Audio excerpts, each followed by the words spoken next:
Gucci Mane spent decades cementing his status as a pioneer of trap music, building a highly public, bulletproof persona.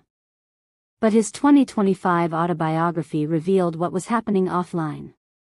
He had been navigating a dual diagnosis of bipolar disorder and schizophrenia, managing severe psychological battles while simultaneously signing artists and running a major label.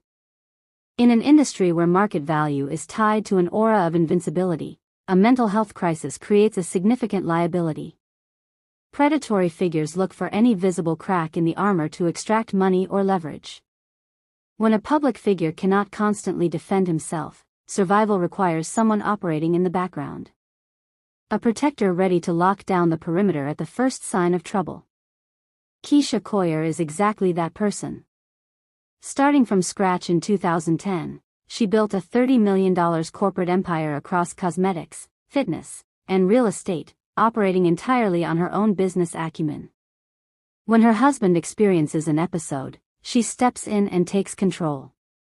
Her immediate response is to physically sever his connection to the outside world. Her protocol involves taking his phone, deleting Instagram, wiping every social application, and scrambling the passwords so no public vulnerability can escape the room. There is no panic or emotional reaction. It is a methodical procedure executed to preserve a brand and protect a life. At 1017 Records, the perimeter is managed by a CEO who treats every personal threat as a hostile corporate takeover. Gucci showed extreme loyalty to his artists, particularly Pooh Shiesty. When Pooh caught a 63-month federal prison sentence, Gucci kept his record deal active, holding his spot at the label open the entire time. Shortly after his release in October 2025, Pooh orchestrated a move bypassing the usual legal channels. He invited his label boss to fly out to Dallas, Texas for a sit-down business meeting regarding his contract. The meeting took place inside a soundproofed recording studio. Once the doors closed, Gucci found himself cornered by Pooh, his father, and rapper Big 30. The conversation immediately shifted. The men produced an AK-style pistol, aimed it at the executive who had bankrolled Pooh's career, and forced him to sign release papers dissolving the record contract. After securing the signature under duress, they stripped him of his cash, his watch, and his wedding band.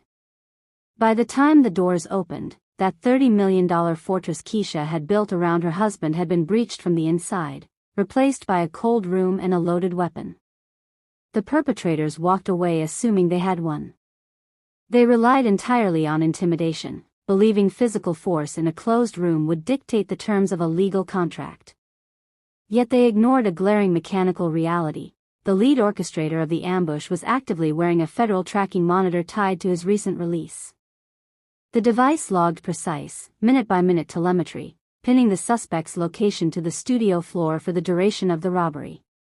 Federal investigators layered that location data over building CCTV footage and cellular tower pings, forming an airtight timeline of the crime. Short-sighted street tactics rely on silence and fear. They immediately shatter when confronted with permanent, automated data collection. Publicly, Gucci maintained his composure. He posted photos online showing off jewelry, projecting strength to uphold the industry code regarding police involvement. But the counteroffensive was happening quietly. Industry sources indicate that Keisha refused to let the violation slide, choosing to bypass underground rules and push for full, direct cooperation with federal authorities.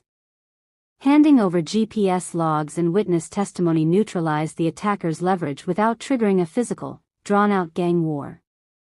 The government moved April 1, 2026.